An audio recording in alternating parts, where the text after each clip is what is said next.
Welcome to my YouTube channel the web education. So friends, সকলকে good afternoon. এবং দেখো, আজকে একটা গুরুত্বপূর্ণ বিষয় যেটা তোমরা সেদিনে হয়তো দেখেছো বিভিন্ন সংবাদ মাধ্যমে, ইউটিউব চ্যানেলে, এবং আমিও সেই বিষয়টা বলেছি আর কি। তো আজকে একটা ফুল অ্যানালিসিস তোমাদের করে দিচ্ছি, কিন্তু অনেকে তোমাদের প্রশ্ন করছে যে কি হবে, কবে ইন্টারভিউ নোটিশ দেবে, এবং এই প্রশ্নগুলো তোমরা বারবার করছো যে যাদের বয়স বেশি তাদের কি হবে, বা 2022 স্টেটে ইন্টারভিউ নোটিশ কবে নাগাদ জারি হবে, এবং এপিসি ভবন থেকে কি সরাসরি কথাগুলো এসেছিলো সেগুলো আমি সমস্ত তোমাদের এক এক করে বলবো। তো যারা চ্যানেলে নতুন, অবশ্যই চ্যানেলটি সাবস্ক্রাইব করে বেল নোটিফিকেশন অন করো, এবং 2022 স্টেট ইন্টারভিউকে টার্গেট করে আমার এই চ্যানেলের প্লেলিস্টে তোমরা ভিজিট করতে পারো। সেখানে অলরেডি আমি 28টা ক্লাস আপলোড করে দিয়েছি, 28টা ক্লাসে। তো প্রত্যেকটা ক্লাস কিন্তু খুবই গুরুত্বপূর্ণ, এবং ক্লাসগুলো কিন্তু এতটাই গুরুত্বপূর্ণ যে 2017 যারা টেট দিয়েছে তাদের থেকে কিন্তু নেওয়া প্রশ্নগুলো কিন্তু আমি তোমাদের করাচ্ছি, অর্থাৎ ইন্টারভিউতে যে প্রশ্নগুলো করা হয়েছিল। আর সাথে সাথে কিছু তার অনুকরণও কিন্তু আমি প্রশ্ন তোমাদের ওখানে দিয়েছি। তো অবশ্যই তোমরা ভিডিওগুলো দেখবে। আমি চ্যানেলের ডিসক্রিপশন বক্সে, ভিডিও ডিসক্রিপশন বক্সে তোমাদের প্লেলিস্টটা অবশ্যই প্রোভাইড করে দেবো, এবং ওই ধরনের পিডিএফগুলো কিন্তু সম্পূর্ণ free of cost the web education Telegram চ্যানেলে তোমরা পেয়ে যাবে। তো আমি টেলিগ্রাম চ্যানেলের লিঙ্কটাও কিন্তু তোমাদের প্রোভাইড করে দেবো। তো প্রশ্নগুলো তোমরা বুঝতেই পারছো যে কী কী প্রশ্ন রয়েছে, যে যাদের বয়স বেশি তারা কি করবে, কবে নাগাদ নোটিশ জারি হবে, কত শূন্যপদে ইন্টারভিউ নোটিশ জারি করা হবে, 2023 স্টেটের ইন্টারভিউ কি একই সাথে হবে, এ নিয়ে কিন্তু বিভিন্ন প্রশ্ন রয়েছে। তো তার আগে এই দ্য ওয়েব এডুকেশন চ্যানেলটি সাবস্ক্রাইব করে বেল নোটিফিকেশন অন করো, এবং দেখো আমি তোমাদের কিছু তথ্য আমি তোমাদের কাছে দিচ্ছি, সেগুলো একটু দেখো, মন দিয়ে শোনো যে কী কী সেদিনে বলা হয়েছিল আর কি। ওকে, তো আমি এক এক করে তোমাদের শোনাচ্ছি। প্রথমেই সবাইকে অ্যাসোসিয়েশনের গ্রুপের সকল মেম্বারকে এবং সকল 22 স্টেট পাসকে স্বাগত। আমরা আজ অনেকদিন পরে লাইভটা করছি, কারণ আপনারা সকলেই জানেন যে খুব একটা কাজের ইনফরমেশন দেওয়ার না থাকলে আমরা নর্মালি খুব একটা লাইভ করি না। তো আজকে আমরা এসেছিলাম বহুদিন পর, এর আগে বহুবার এসেছি, যেগুলো হচ্ছে ডাইরেক্ট সেক্রেটারির সাথে বা কখনো ডিএসের সাথে, ডেপুটি সেক্রেটারির সাথে দেখা হতো, যা কথা হতো, অতটা যেগুলো কাজের হতো না বলে অতটা সবসময় লাইভ করা হতো না। আজকে আমরা প্রেসিডেন্টের সাথে গৌতম পাল বাবুর সাথে কথা বললাম, দেখা করলাম, তো অনেকক্ষণই কথা হলো। যাই হোক, আমাদের যেটা মেন মোস্ট যে আর কি জানার বিষয়টা, যে মিডিয়াতে যে একটা হিউজ একটা যে সকল জায়গাতে ছড়িয়ে দেওয়া হয়েছে বা ছড়িয়ে যাচ্ছে, যে আমাদের খুব তাড়াতাড়ি নোটিফিকেশন আসবে, কেউ বলছে নভেম্বরে, কেউ বলছে ডিসেম্বরে, এর সত্যতা কতটা। তো আজকে আমরা জিজ্ঞাসা করলাম, তো এটুকু একদম কনফার্ম, বোর্ড কিন্তু রেডি নোটিফিকেশন দেওয়ার জন্য। এবার ভ্যাকেন্সি আপনারা সকলেই জানেন, ভ্যাকেন্সি কালেক্ট হচ্ছে, ভ্যাকেন্সি স্কুল থেকে কালেক্ট করতে পাঠিয়েছে। আজকে আমরা বিকাশ ভবনেও গেছিলাম। বিকাশ ভবনে আজকে ছুটি থাকার কারণে, এবং যাদের সেক্রেটারি বলুন বা কাউন্সিলর বলুন, ওনারা কেউ ছিলেন না, কলা উৎসবে গেছিলেন, সেজন্য দেখা হয়নি। আমাদের ডেপুটেশন জমা দিয়ে এসেছি, এবং ওখানে একটা অফিসারের সাথে কথা বলে এসেছি। ওনারাও ভ্যাকেন্সি কালেক্ট করছেন। ভ্যাকেন্সি কালেক্ট কমপ্লিট হলেই ওনারা কিন্তু বোর্ডকে পাঠাবেন, আর বোর্ডে যখন ভ্যাকেন্সি পেয়ে যাবে, যখন অ্যাপ্রুভাল পেয়ে যাবে, তখনই কিন্তু নোটিশ দেবার কোনো কিছু বাধা নেই। এখন কিন্তু আর কোনো কিছু বাধা নেই, আগের কোনো রিক্রুটমেন্টের জন্য বা কোনো আইনি জটিলতার জন্য কোনো কিন্তু কিছুই বাধা নেই। এটা কিন্তু স্যার পুরোপুরি বললেন যে আমি কিন্তু রেডি নোটিশ দেওয়ার জন্য, আমি সকালে পেলে বিকালে নোটিশ দেবো, সকালে ভ্যাকেন্সি পেলে বিকালে নোটিশ দেবে, এরকম বললেন। তো সবাই বি পজিটিভ, সবাই পজিটিভ থাকুন। আমরা ভীষণভাবে বলে এসেছি যেন আমাদের সমস্ত প্রবলেমের একটাই সলিউশন, যে আমাদের যেন ভালো ভ্যাকেন্সি আছে। নতুন পুরানো এত ডিএলএড বা ডিএলএড এর সংখ্যা, এগুলো নিয়ে কেউ বেশি হতাশা হবেন না। সকলকেই আমরা বলে দিয়েছি যে সবসময় আমরা বলছি যে যাতে বেশি ভ্যাকেন্সি, এবং উনি আশ্বস্ত করেছেন যে আমার দ্বারা গৌতম বাবুর দ্বারা যতটুকু করা যাবে উনি ততটাই চেষ্টা করবেন।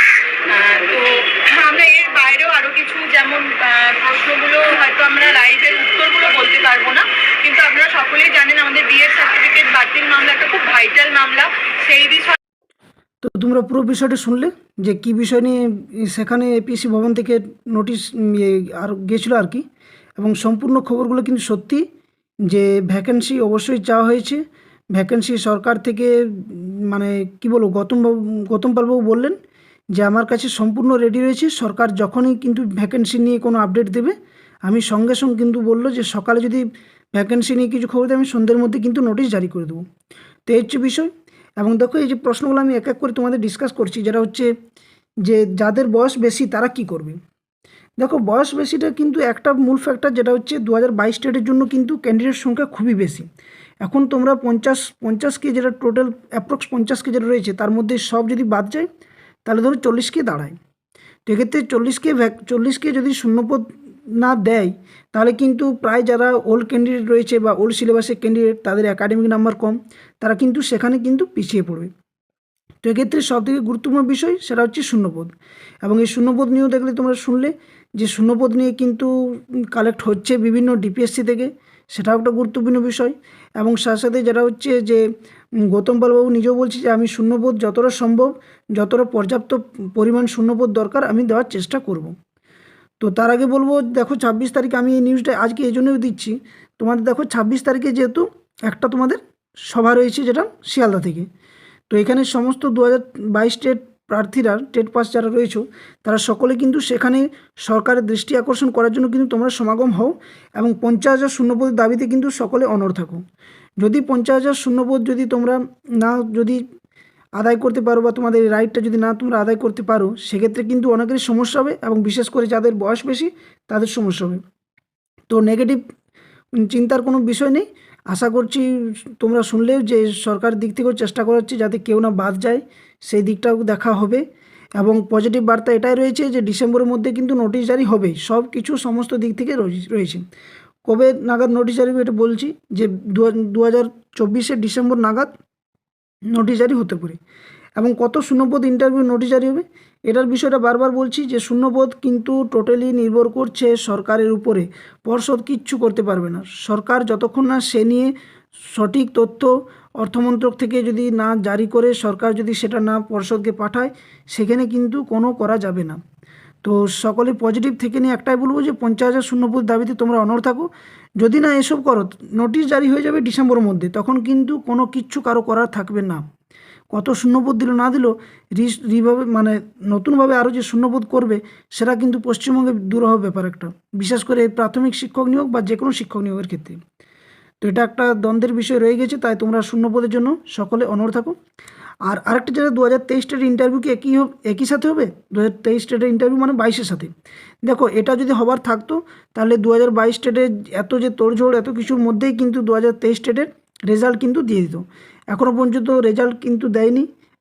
2024 ডিসেম্বরে যে পরীক্ষা হওয়ার কথা সেটাও কিন্তু হয়নি। তো এর জন্য পরীক্ষা যে নেওয়ার কথা ছিল সেটাও কিন্তু নোটিশ জারি সরকার করলো না বা পর্ষদ থেকে নোটিশ জারি করেনি। যে আগে বলেছে 2022 স্টেটের আগে নিয়োগের ইন্টারভিউ নোটিশ পাবলিশ হবে, তারপর 23-এ রেজাল্ট দেবে, তারপর কিন্তু 2024 জন্য 2025 কিন্তু বা 6 মাস পর নতুন করে আবার টেট নেওয়া হবে। তো এই বিষয়গুলো ছিল, কেউ ডিমোটিভেট হবে না, সকলে কিন্তু প্রিপারেশন নাও ভালো করে। দাওয়েব এডুকেশন চ্যানেলকে অবশ্যই সাবস্ক্রাইব করে বেল নোটিফিকেশানে অন করো, সেখানে প্লেলিস্টটিকে ভিজিট করো। সমস্ত WB টেটের ক্লাস কিন্তু ভালো করে পুঙ্খানুপুঙ্খভাবে, ডেমো ক্লাস বলো, ভাইবার জন্য ক্লাস বলো, সমস্ত পুঙ্খানুপুঙ্খভাবে করানো হচ্ছে। আর ভিডিওটি লাইক করো, বন্ধুদের সাথে শেয়ার অবশ্যই করো। আর এই ধরনের নিউজ পাওয়ার জন্য অবশ্যই দাওয়েব এডুকেশন চ্যানেলের ইউটিউব চ্যানেলটা কিন্তু অবশ্যই সাবস্ক্রাইব করে রাখো, যাতে সঠিক তথ্য তোমরা সঠিক সময় পেয়ে যাও। এটা যদিও 2 দিন আগের নিউজ, কিন্তু আমি তোমাদের এই জন্যই দিলাম যে অনেকে বলছে যে দাদা বয়স বেশি হয়ে যাচ্ছে, কবে নাগাদ নোটিশ জারি হবে, কত শূন্যপদ দেবে, সমস্ত কিন্তু নির্ভর করছে এটা এই যে কবে নাগাদ নোটিশ জারি হবে, যাদের বয়স বেশি সেটা, এবং কত শূন্যপদ দেবে, এই তিনটাই কিন্তু নির্ভর করছে 26 তারিখে যদি তোমরা সকলে কলকাতা শিয়ালদাতে যদি সমাগম করতে পারো এবং যদি 50,000 শূন্যপদের দাবির জন্য সকলে পথে নামো। তো এটা হচ্ছে মূল বিষয়, আর বিশেষ কিছু বলছি না। তাই সকলে ভালো থেকো, প্রিপারেশন নাও ভালো করে, এবং নিজের অধিকারের জন্য তোমরা পথে নামো আর প্রিপারেশন ঠিকভাবে চালিয়ে যাও। ওকে, ধন্যবাদ।